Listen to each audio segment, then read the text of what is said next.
What's going on, everyone? Welcome to another episode of Renegade Marquee on the Renegade Pop Culture Podcast Network. My name is Mike. I'll be your host for this evening.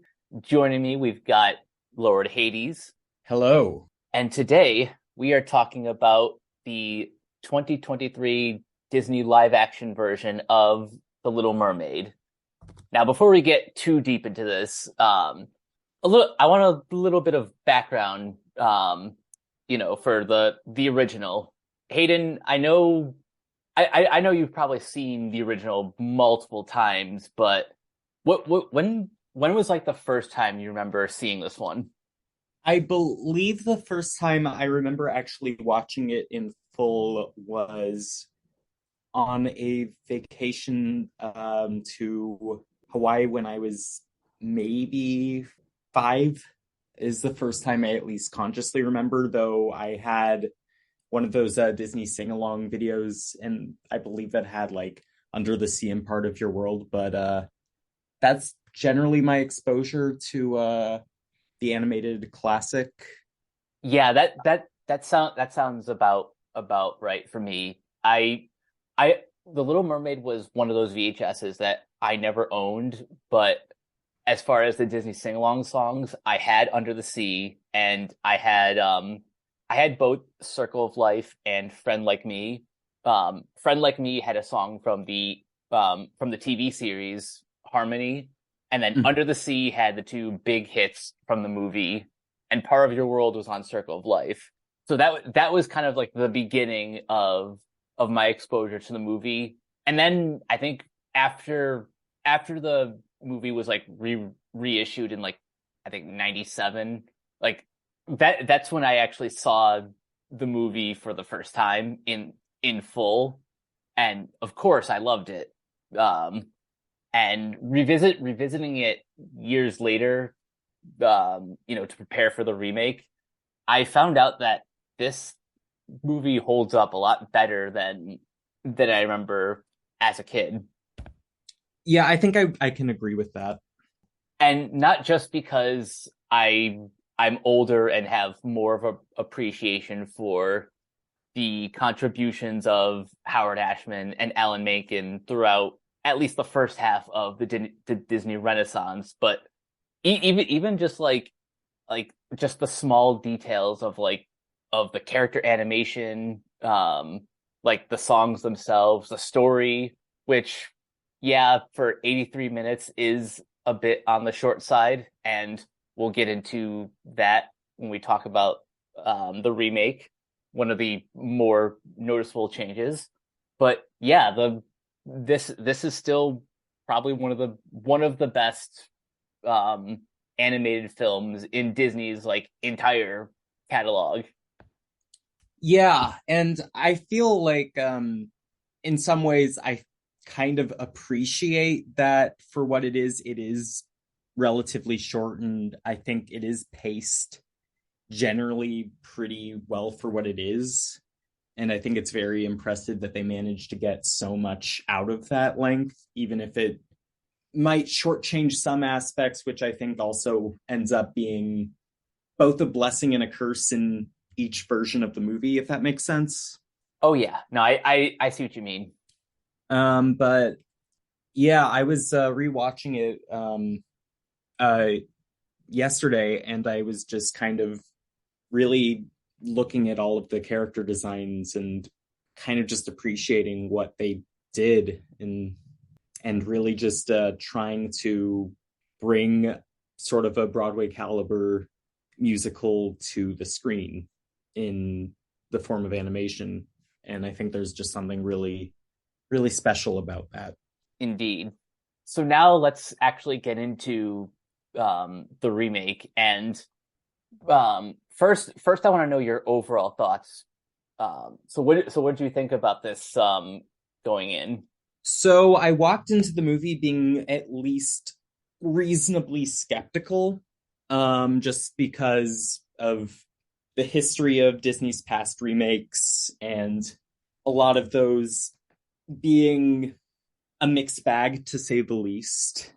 But going in, I will say the one thing that I felt confident in was that Halle Bailey was going to be one of the best parts about it, even if the movie didn't turn out great. I saw the clips of her singing when I went to D23, and I was really impressed with what I saw there. And I was very happy to be confirmed. I was very happy for that to be confirmed when I actually saw the movie, and then I got a little bit extra when I saw that there was some stuff that I really liked, and overall I was quite pleasantly surprised by the film.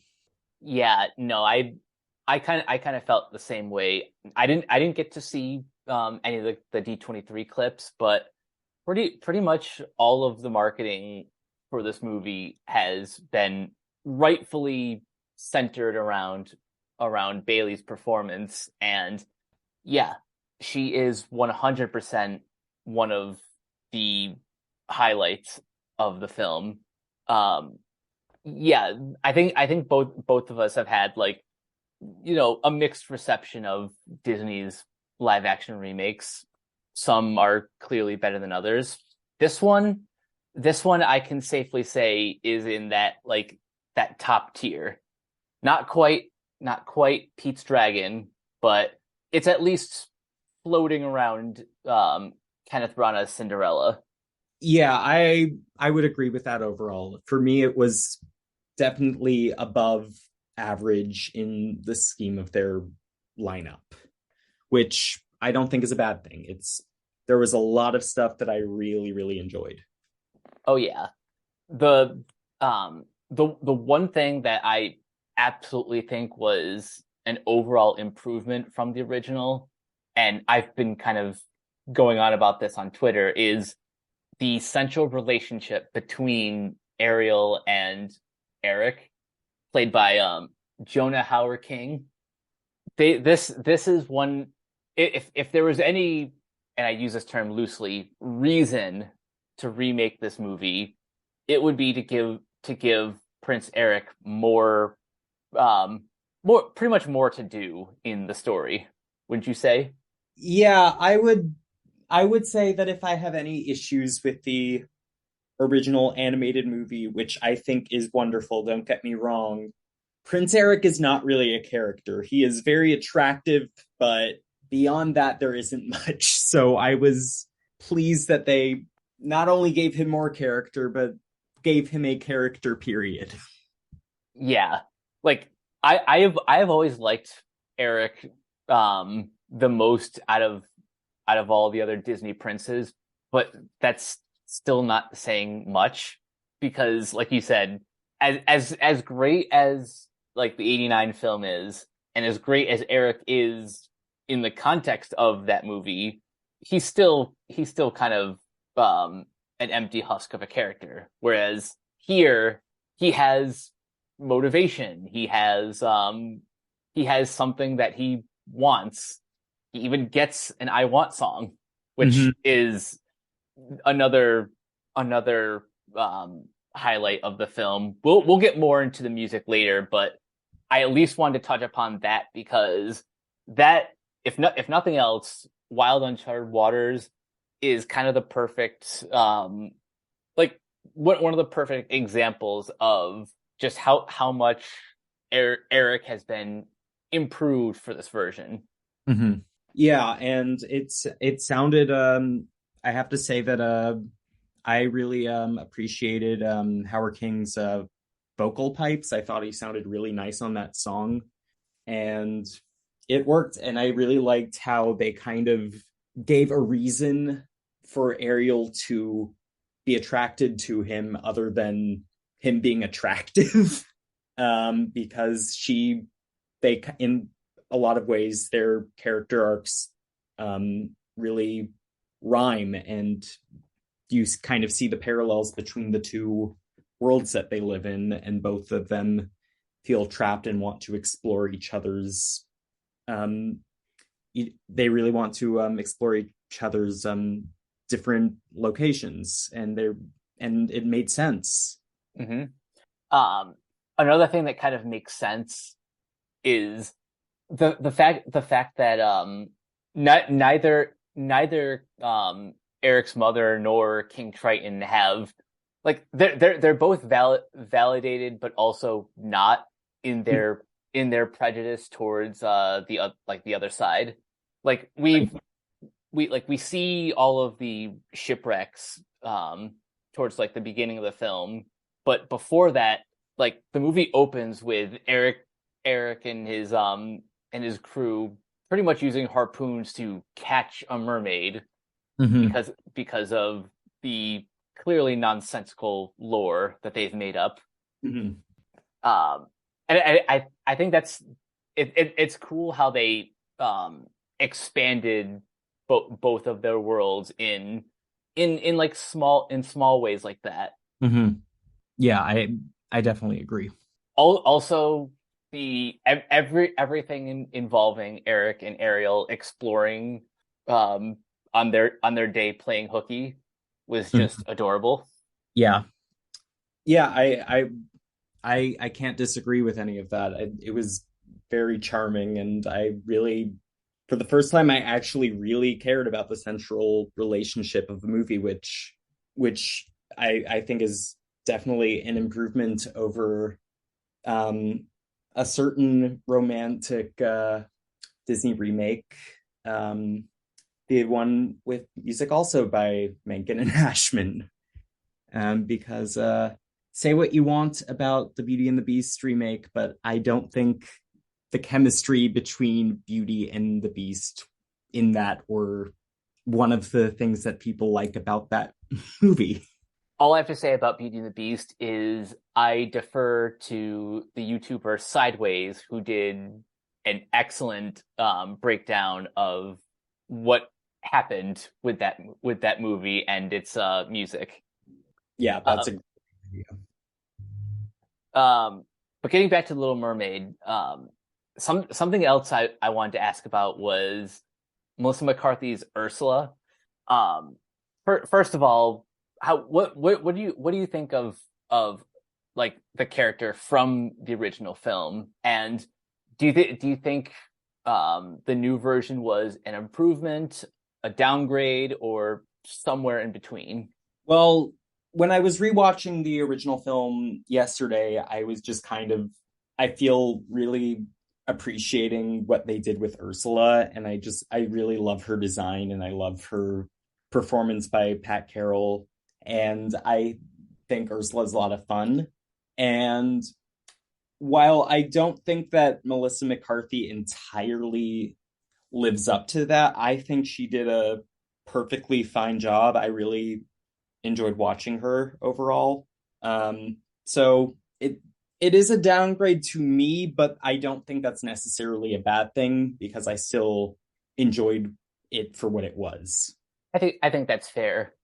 For me, while I miss the sort of drag queen aesthetic of the Ursula from the '89 version, I'm okay with trading that for Melissa McCarthy's own comedic sensibilities, sort of seeping into what I think they were trying to do is a more sinister and at times even petty version of Ursula. Mm-hmm. Like the best example of that is, it wasn't enough to just give give Ariel what she thinks she wants, which is a pair of legs at the cost of her voice, but she also has to um throw in amnesia as a bonus. Mm-hmm. Like that was very extra, but it works in the context of the narrative. Yeah, I understood why they went in that direction, and for the most part, I didn't have any problems with it. What I did have a problem with, and I can't really say it's his fault, but I love Javier Bardem, but his King Triton was let's just say not necessarily in the same movie. Yeah, I fully agree with this. It's not even that it's a bad performance. It's just like everyone else is playing in like C major and he's over here in A minor. Yeah, I yeah, I I have to say out of all of the actors in the movie, he was probably my personal weakest link. And I just had this epiphany yesterday when I was leaving my second watch of the remake. Mm-hmm. I think David Oyelowo would have been a better King Triton. Hmm. Yeah, yeah, that would have really worked. I would have been interested in seeing that. Now about the rest of the cast. What did you think of the vocal performances of Daveed Diggs as Sebastian, Jacob Tremblay as Flounder, and Aquafina as Scuttle? So I actually, for the most part, enjoyed all of those performances. I thought Daveed Diggs had some very, very funny moments that got some pretty audible chuckles out of me. Same. There were some line deliveries that I thought were very, very good. Um, and while I don't think that Flounder gives Jacob Tremblay much to do that's too interesting, I think he did a solid enough job and fits the character. And while I understand that Aquafina is quite controversial and divisive, I, for the most part, actually kind of enjoyed her scuttle. Yeah, I agree with that. That Daveed Diggs when he wants to be, he can be really funny. And so something that he and Samuel E. Wright have in common is that they're both good at like very backhanded sass. Like I still find I still find it funny like when he's confronting King Triton and he starts off with like like keep cool, don't lose your composure, Sebastian. Yes. That just gets me every time. Yeah, it's like in either interpretation always gets a laugh out of me. And Jacob Tremblay, like you said, doesn't really get a whole lot to do, but he's as far as like pitch perfect casting just on paper, he nailed exactly what Flounder needed to be. Mm-hmm. And and Aquafina, yeah, this she she she understood the assignment as Scuttle. This character is not exactly beloved in the original, at least in universe. He is kind of like the laughing stock, but you Mm-hmm. know they are an important part of the trio that hangs around Ariel. And Scuttlebutt aside, she actually gets some really great moments in this version. I'm going to say something controversial right now. I actually don't hate the scuttlebutt. I actually don't either. In like, yeah, it does like it does sound jarring compared to the rest of the music, but it's like it's not irredeemable. Like for what it's worth, I don't think it's I obviously don't think that it's the best song in the movie. No, not by I a would long shot. and I would say the opposite. But for what it was, it did at least kind of motivate the story, and I would be lying if my toe didn't tap at least a few times during that song. Also, I think Daveed Diggs saves it at the end. Mm-hmm. So I guess on that So note, let's talk about the rest of the music. yeah, I I really liked just to because I think we've talked about two out of the three new songs, if I'm not mistaken. But I really quite enjoyed For the First Time a lot. That out of the three was probably my favorite. And I really appreciated the choice in giving Ariel, no pun intended, a voice after she loses her actual voice.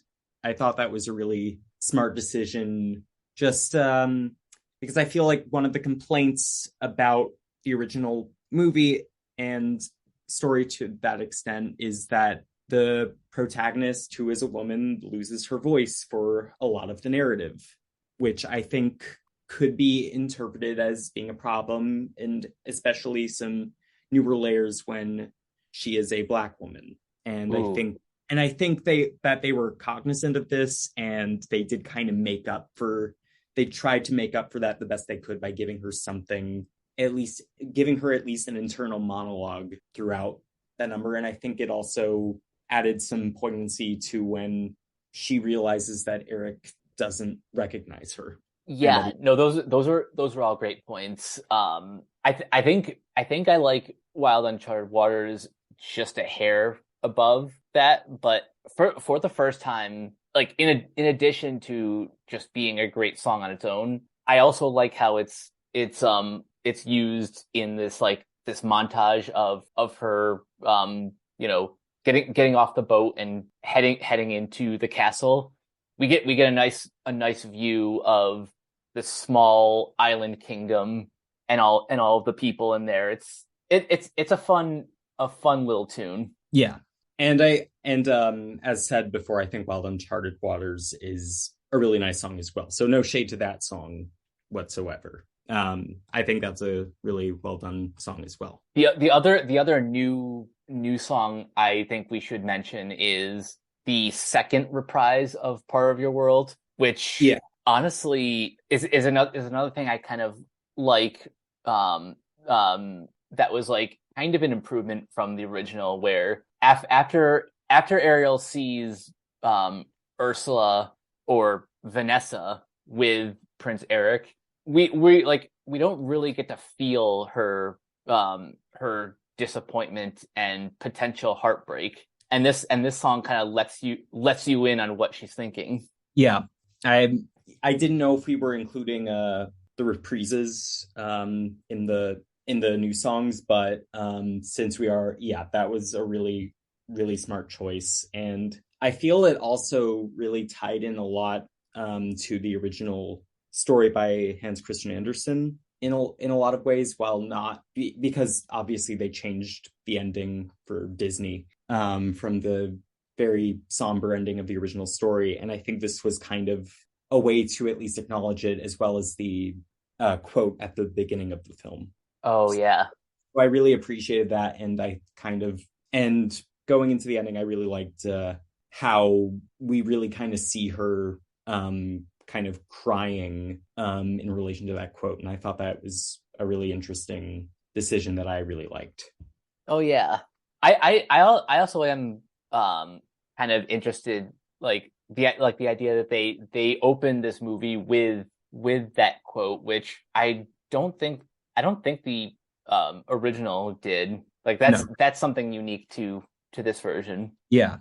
So so I actually really like that because let me tell you, watching the fairy tale theater episode of The Little Mermaid after only knowing the Disney movie, that was quite the shock to me when I was a kid. I can imagine. But anyway. Anyway, I want to dive a little bit deeper into now the new renditions of the classic songs, because only one of these is a major disappointment, and this is honestly going to be the only time that I'm going to slander the visual effects. We have to talk about Under the Sea. Yeah. So if I have to say something positive about the new rendition, is that I do like Ariel being involved in the number a little more, so we can hear Halle Bailey sing a little bit more. That was one thing I really did like, and her joining in, even if narratively it's a little weird, but in theory, I kind of enjoyed that just because I like hearing her voice. Yeah, But that is a nice little added detail. But I do kind of miss I miss how like in the original version, halfway through the song, Flounder's like, "Hey, let's get out of here." yeah, yeah, I have to say that I agree with this. And visually, it is. I think that they tried. Not to say that they didn't try to at least attempt a little something to bring the magic of the original, but in the end, it falls a little short in the visual department. I agree. And a lot of people have talked about the lighting in the new movie, and it is definitely a bit of a downgrade when compared to the original film that has these very vibrant, beautiful colors, and you can see everything very clearly. And I do actually think that Disney was receptive to this criticism because it did look a lot better later on in some of the marketing and the final movie. I think they did kind of brighten it up a bit than it was before. I also have a feeling that it was always going to look better in theaters than, say, like looking at trailers on your iPhone or a tablet or a laptop. Um, like the first trailer came out, I think like 9 months before the movie was actually released. So of course they were going to like touch up a few things for the finished product. But it could also be possible that they did listen to criticisms, and they did make adjustments where they could. Because I feel like when I saw the first full length trailer, not the teaser, I feel like within the next couple days or so, it looked noticeably brighter when I rewatched it. And I don't know if that's just me, but I did feel like something kind of happened where they looked a little bit inward and were like, okay, we should maybe touch this up a little bit more. But yeah. And one of the other things in discussing this while we're on the subject of visuals, it really comes down to why the original movie was animated in the first place is that when you try to make the fish look too realistic, then it just looks very off-putting and kind of weird. Yeah. And, my feelings about this aside, and not to speak for him, I think that Howard Ashman was, I don't know how he would have felt about this movie overall, but I am aware that he said that he doesn't love a lot of live action musicals and that he thinks that the best form of telling a story that is a musical is within an animation because of the form. And I kind of think that came through at least a little bit when they tried to translate it to a more realistic medium, quote unquote, more realistic. Yeah, that sounds about right. I the reason I wanted to contain my thoughts on the visuals to Under the Sea is because that is the most tangible downgrade from the original. Yeah, none of those characters were ever going to translate from animation to live action, and trying to do that like to a T would have looked worse than what we actually got instead. I mean, personally, I think that maybe they could have spent a little more time in the drawing board to see what they could have done, so we could have maybe had some sort of happy medium in theory. Like, I don't know. But as is, it didn't quite work, and I don't think there's really much point in discussing what could have been anymore. The movie is done and it looks the way it does. And I also think the staging of some of the musical numbers, basically a lot of them do fall a little flat, and I don't think they knew how to stage them quite the way I think they wanted, but it is what it is. It wasn't horrible or anything, but just something that I was thinking if I wanted to like really compare both of them back to back. I think that's fair. Now speaking of like the musical numbers, in hindsight, people were making way too big a deal about the lyric changes in Poor Unfortunate Souls and Kiss the Girl. Now, I will concede that in Poor Unfortunate Souls, some of the lyrics in like the second half like are kind of missed, but at the same time, I also understand why they were changed. Mm-hmm. For Kiss the Girl, like like if I didn't read that headline from like I think a month ago that they were changing the lyrics, I probably wouldn't have noticed. Yeah, I have to be honest.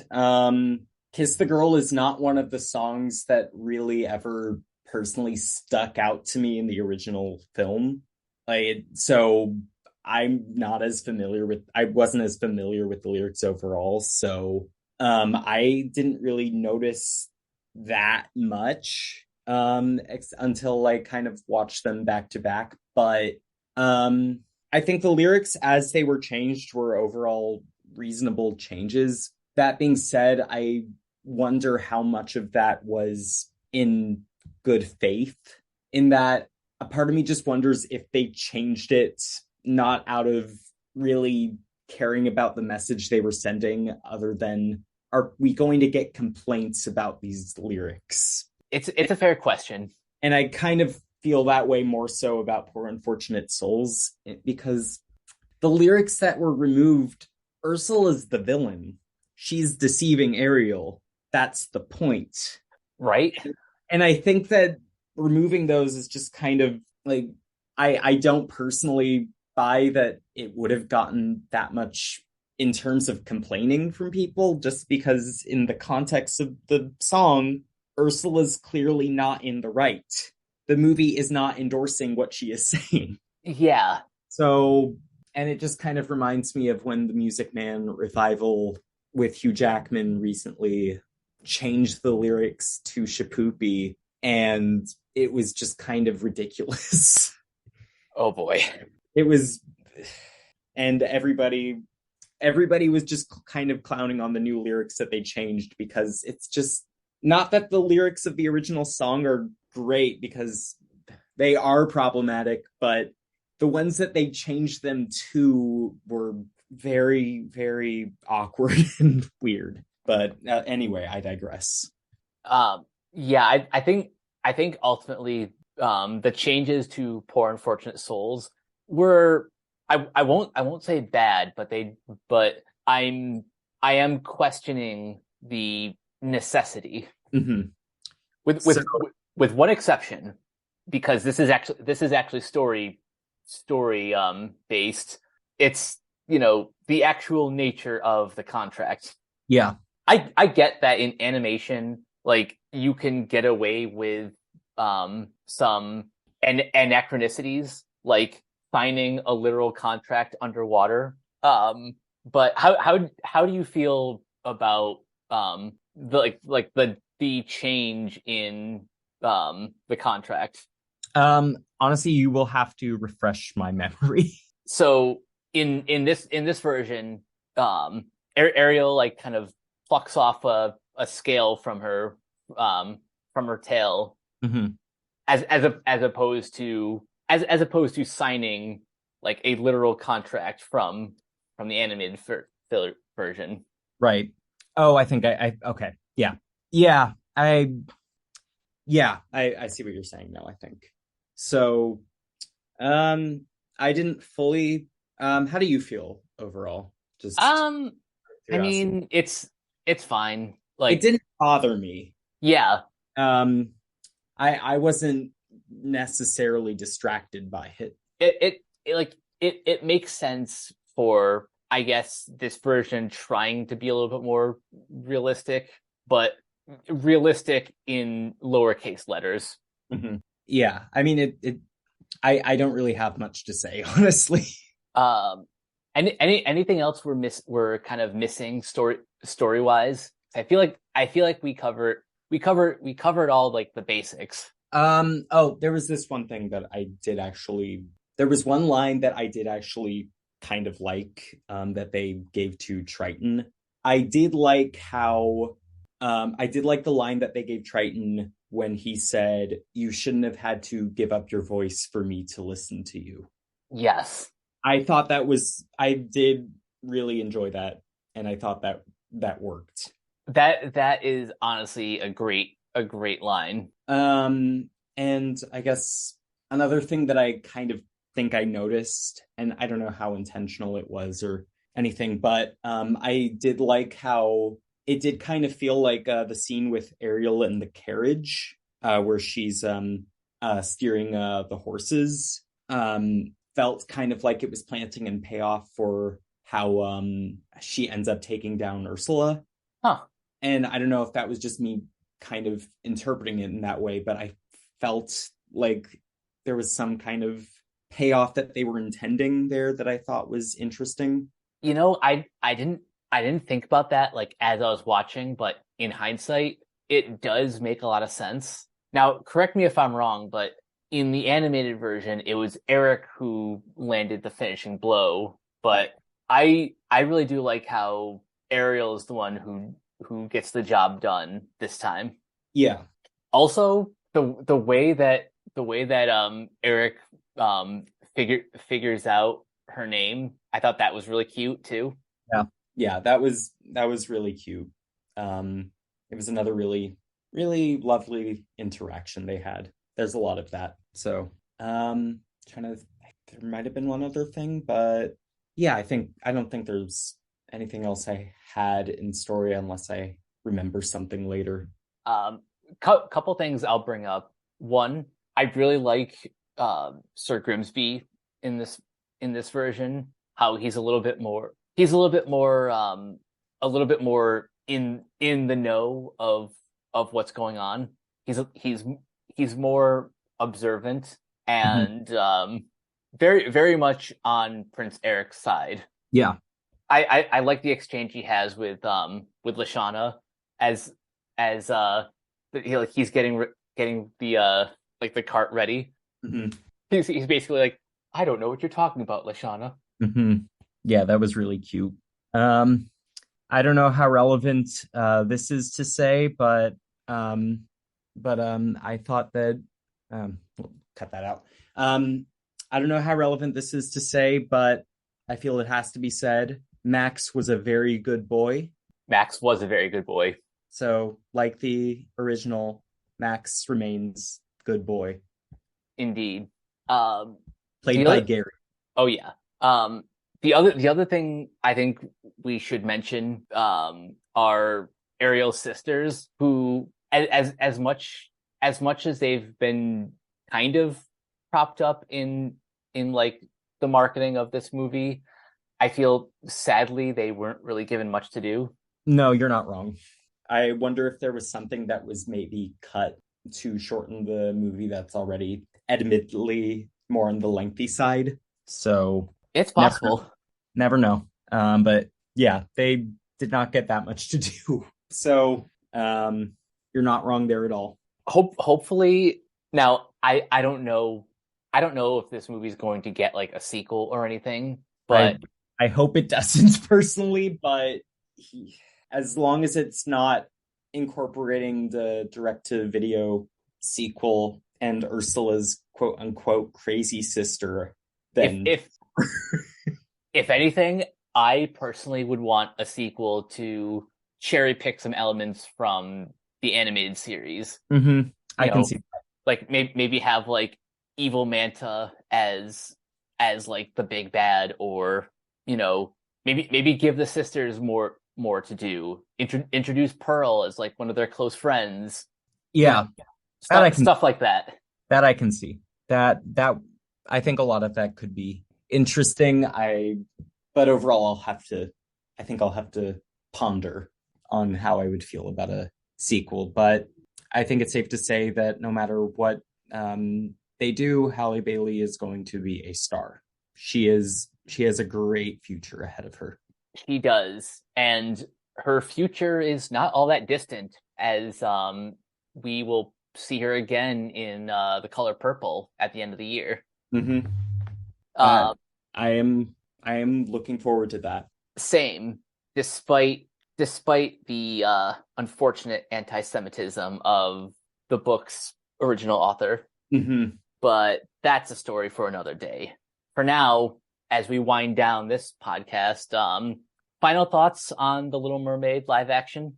Final thoughts are I personally thought there was a lot to enjoy here. It wasn't perfect, but it did add something that I think works as a companion piece to the original film. It might not necessarily change your mind about the remakes that are quite in vogue for Disney at the moment, but give it a watch.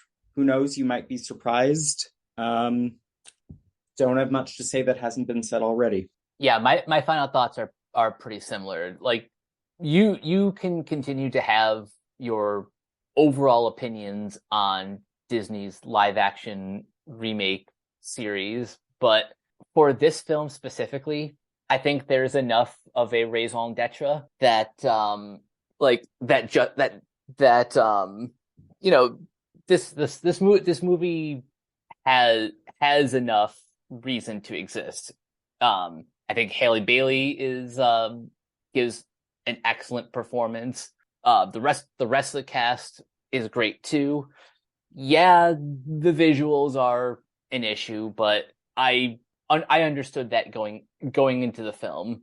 So really, if you were on the fence, I would say give this a chance. Otherwise, yeah, those are our thoughts on the live action Little Mermaid. Before we get out of here, Hayden, where can everyone find you or not find you online? Yeah, so I am still on my may or may not be permanent social media detox. So you probably won't be able to find me. But who knows? All right. You guys can find me on Twitter at Captain K42. You can check out my quick thoughts on letterbox.com/Coach K42. And you can follow Renegade Pop Culture on Facebook and Twitter at Ren Pop Culture. You can also find us on YouTube, on Podchaser. Subscribe to our Patreon at patreon.com/Renegade Pop Culture. Listen to all of our podcasts on Spotify, Apple Podcasts, wherever you listen. And last but not least, everything can be found at renegadepopculture.com. Need an escape? So do we. That'll do it for this episode of Renegade Marquee. We will catch you guys later. Peace out.